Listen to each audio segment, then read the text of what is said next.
Everyone, আশা করি সকলে ভালো আছেন ও সুস্থ আছেন। আমরাও ভালো আছি। আজকে সকাল থেকে খুবই ব্যস্ত ছিলাম, মানে যেদিনকে আমাকে বাজার যেতে হয় সেদিনকে একটু ব্যস্ততাটা বেশি থাকে, তো সেই জন্য সকাল থেকে আর কোনো কিছুই শুট করতে পারিনি। এখনো একটু বেরোচ্ছি, এখন বেরোবো, কিছু গাছ কিনবো, একটু নার্সারিতে যাব, তো দেখি কি কি গাছ পাওয়া যায়।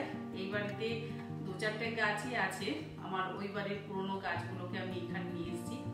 একবার দেখবো, নার্সারিতে যাব। আর মোচি থেকে একটা স্লিপার নিয়েছিলাম, তখনই ভাবলাম স্লিপারটা ছোট হবে, তবে আমি অ্যাকচুয়ালি একটু বড় সাইজের, এক সাইজ বড় স্লিপার পরতে পছন্দ করি। আপনারা লক্ষ্য করেছেন হয়তো, সেটা অবশ্য আমার এক সাইজ নয়, 2 সাইজ বড় স্লিপার। তা একদম প্রমাণ সাইজের যেহেতু স্লিপার হয়েছে, সেই জন্য ভাবলাম সেটাকেও একটু চেঞ্জ করে আসবো। আর টুকটাক 2-4টে কেনাকাটা যদি হয় তাহলে সেটাও করবো, তাই জন্য এখন বেরোচ্ছি। তাহলে চলুন শুরু করা যাক আজকে এখান থেকে ব্লগটা।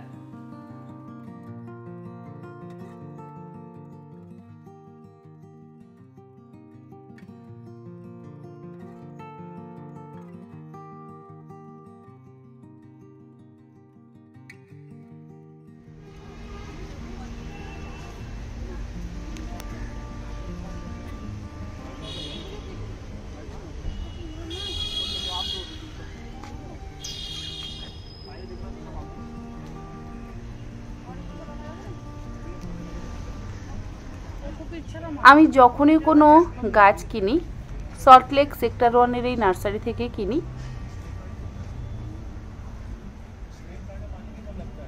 আমি ঘরের মধ্যে রাখবো, বাট আমি মাটিতে যেগুলো আছে সেগুলো নেব। মাটিতে রাখার বলতে ঘরের ভিতরে পুরোপুরি ঘরের ভিতরে থাকবে না, নাকি বাইরে ভিতরে ভালো দেখতে দাও।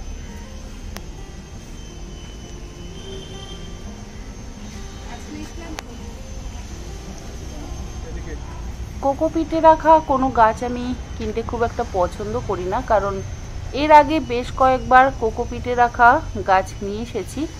সেগুলোতে জানি না জলের পরিমাণটা কিভাবে দিতে হয় আর কদিন অন্তর দিতে হয়, বুঝতে না পারার জন্য আমার বেশ কিছু গাছ নষ্ট হয়ে গেছে।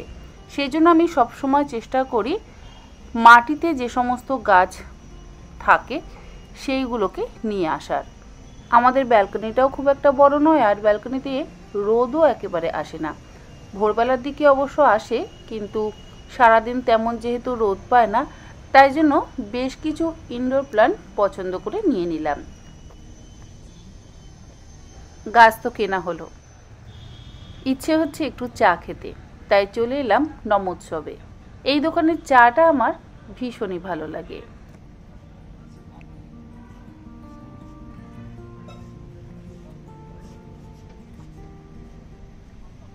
প্রায় 4-5 মাস পর সিঙ্গারা খেতে ভীষণ ইচ্ছে করলো, তাই চায়ের সাথে টা হিসেবে একটা সিঙ্গারা অর্ডার করে ফেললাম।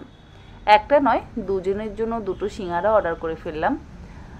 সিঙ্গারার সাইজ আবার এতটাই বড়, তখন ভাবলাম অর্ডার করে ভুল করে ফেলেছি। এবার অর্ডার যেহেতু করে ফেলেছি, খেতে তো হবেই। চা খেয়ে ফেরার পথে হঠাৎই একটি ক্রকারির দোকান নজরে পড়ল, আর ঢুকে পড়লাম সেই দোকানে। যেখানে সুন্দর সুন্দর কাচের বাসনপত্র পাওয়া যায়, সেখানে একবার ঢুকবো না তা তো হতে পারে না। আর চারিদিকে এত সুন্দর সুন্দর নতুন ধরনের বাসনপত্র দেখলাম, ভারী ভালো লাগলো। 2-4টে ইউনিক জিনিসপত্র না কিনে আর পারলাম না। আপনাদেরকে ঘুরে দেখাচ্ছি স্টোরটা কত সুন্দর। স্টোরটার নাম হচ্ছে পিটার প্ল্যাটার।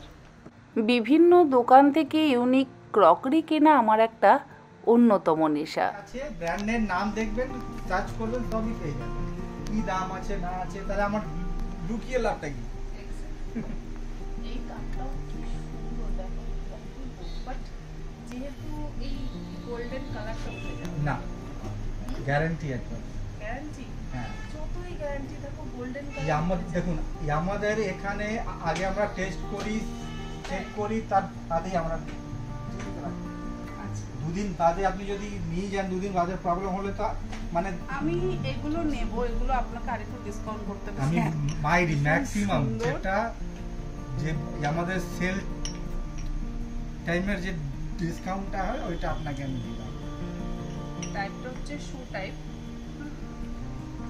চাটনি মানে সসের জন্য বা চাটনির জন্য। এখানে যে কোকো যে হ্যাঁ রেস্টুরেন্টটা কি দারুণ, ভীষণ সুন্দর। এটা তো মোস্ট কমন, বাট এটা আনকমন, ভীষণ সুন্দর। এটা আর বিশেষ করে স্পুনগুলো ভীষণ আনকমন। এটা আমি দেখছি যে দেখো স্পুনগুলো।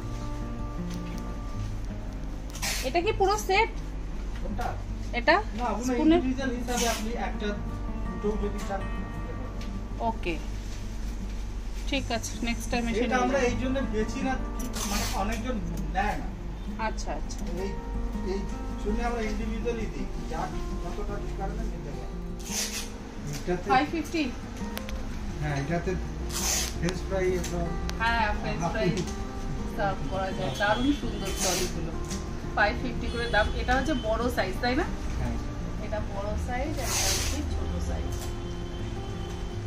খুব সুন্দর। এই ছেলে ছোট থাকলে অবশ্যই নিয়ে বাড়িতে বসে থাকবে। না এটা অনেকজন আমাদের থেকে দিয়েছে ডেকোরেশনের জন্য। এক্স্যাক্টলি ডেকোরেশনের জন্য। না আমার জিনিসটা এটা তো খুব ভালো লাগছে ডেকোরেশন। ওখান থেকে বেরিয়ে পৌঁছে গেলাম মানি স্কোয়ারের স্পেন্সারে।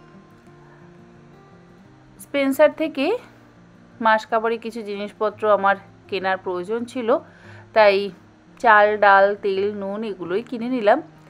তাছাড়া ঘরের কাছে গোড়াবাজার থেকে আমি মাঝে মধ্যে যখন টুকটাক জিনিসের প্রয়োজন পড়ে সেগুলো আনিয়ে নিই। আগে ব্লিঙ্কিট দিয়ে আমি জিনিসপত্র আনাতাম, কিন্তু আজকাল আর আনাতে ইচ্ছে করে না, কারণ তাদেরও তো গরমে অসম্ভব কষ্ট হয়। যতটুকু পারি ততটুকু নিজে গিয়েই জিনিসপত্র কেনার চেষ্টা করি।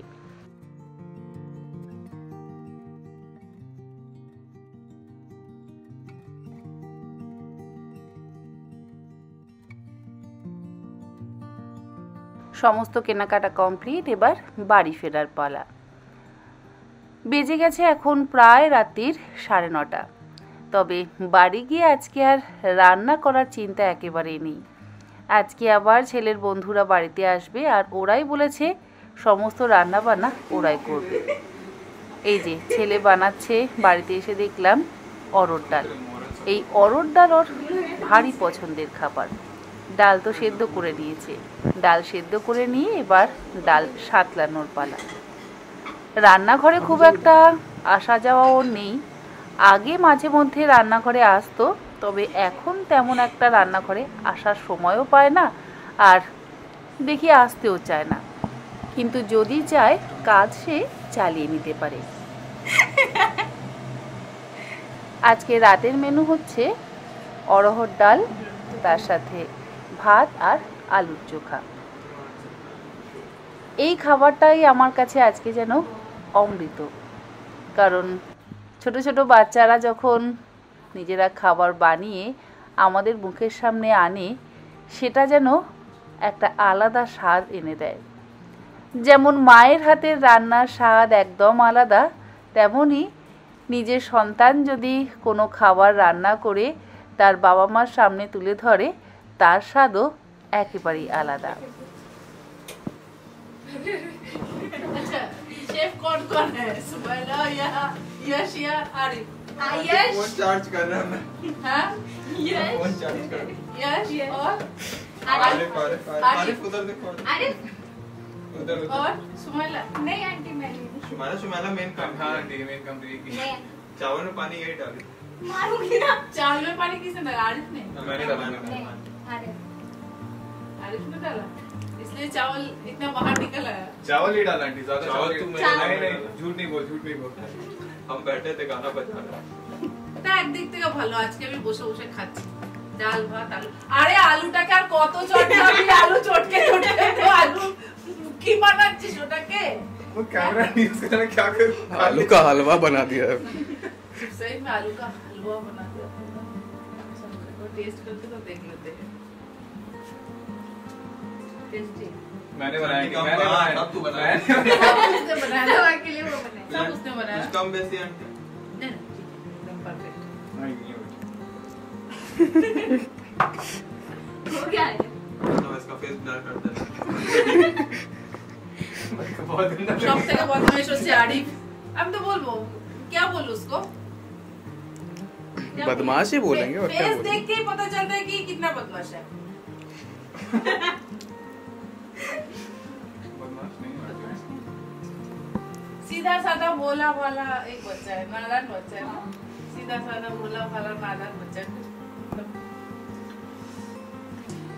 ভাত তো ফুটেই যাচ্ছে ভাবছি আমি বসে বসে খাবো এটাই আমার অনেক বড় সৌভাগ্য ডাল ভাত আর বসে বসে খাবে কটায় খাবে সেটা না সে যাই হোক এখন কটা বাজে 12:30 তাই তো এখন বাজে রাত্রি 12:30 মোটামুটি খাবো কটায় 1:30 आप जब बोलो मतलब 1:30 बजे रात का डिनर पहली बार जैसे कितना खाना बन रहा है एकदम चिकन मटन बिरयानी पुलाव सब कुछ बन चुका है ऐसा लग रहा है बन रहा है दाल राइस दाल राइस और आलू चोखा कोई चलो बात ठीक है बनाओ कोई बात চলো জীবনের প্রথম তোমার ছেলে তোমার পরিবেশন করে দিল এবার তুমি খেয়ে বলো সবাই মিলে রান্না করেছে সবাই মিলে রান্না করেছে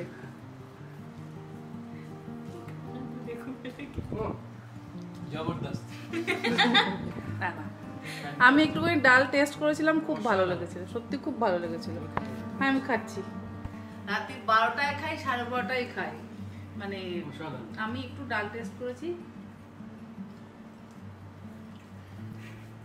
पता नहीं किसने बनाया जिसने भी बनाया सही में बहुत टेस्टी बना कैसे बना बहुत आधा से ज्यादा खाना वही बनाया बहुत टेस्टी बना सही में ऐसे बनाना आता है इसलिए ऐसे सिद्धार्थ के जैसे अगर कोई खाना बनाने सकते हो या आरिफ के जैसा तो नहीं सिद्धार्थ को सैंडविच बनाना आता है ना बस वही बना लेते शेजवान एग कल बना के खिलाएगा फिर ठीक है সত্যি খুব ভালো 7 बजे से बनाना चालू करेंगे ভীষণ ভালো হচ্ছে আমি তো ভীষণ ভালো লাগছে কিছু লাগবে দারুণ হচ্ছে না এবার তোরা খা खा लेंगे না না ও খা খা তাড়াতাড়ি অনেক রাত হয়ে গেছে 12:30 আজ ছিলাম আমি শুধুমাত্র দর্শক। আজ ওরাই যেটুকু পেরেছে সেটুকু খাবার বানিয়েছে। বেজে গেছে এখন প্রায় রাত্রির 1টা, কিন্তু এই 1টার সময় একসাথে টেবিলে বসে খাবার খেতে যেন খুবই ভালো লাগছে। ওরা আসার আগেই আমাকে জানিয়েছিল যে আজকে আন্টি তুমি কোনো রান্না করবে না, আজকে আমরা নিজেরা রান্না করে খাবো। আমি ভেবেছিলাম ওদের জন্য একটু মাংসর ঝোল আর ভাত বানিয়ে রাখবো, তবে ওরা মাংস খেতে একেবারেই চাইছে না এই গরমে। বলল তোমাকে কিছুই করতে হবে না, আমরা সমস্ত কিছু বানিয়ে নিজেরা খাবো, তোমাদের খাওয়াবো।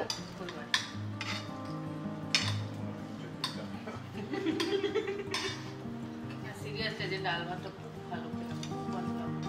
অনেক দিন পর ডাল ভাত नहीं दोपहर को भी हाँ मैंने आज खाना ही नहीं बनाया, सुबह से मैंने खाना नहीं। আজ বেশ ছুটির মুডেই দিনটা কাটালাম। সকালেও রান্না করতে হয়নি, প্রিয়াঙ্কা সমস্ত রান্না করে দিয়ে গেছিল, আর রাতে ছেলে মেয়েগুলো রান্না করে খাওয়ালো। মাঝে মধ্যে এরকম ছুটির দিন পেলে বেশ ভালো লাগে। আজকের ব্লগটা তাহলে এখানেই শেষ করি। আর ব্লগটা যদি ভালো লেগে থাকে কমেন্ট বক্সে অবশ্যই কমেন্ট করতে কিন্তু একেবারেই ভুলবেন না। আপনারা সকলে ভালো থাকবেন, সুস্থ থাকবেন। ধন্যবাদ।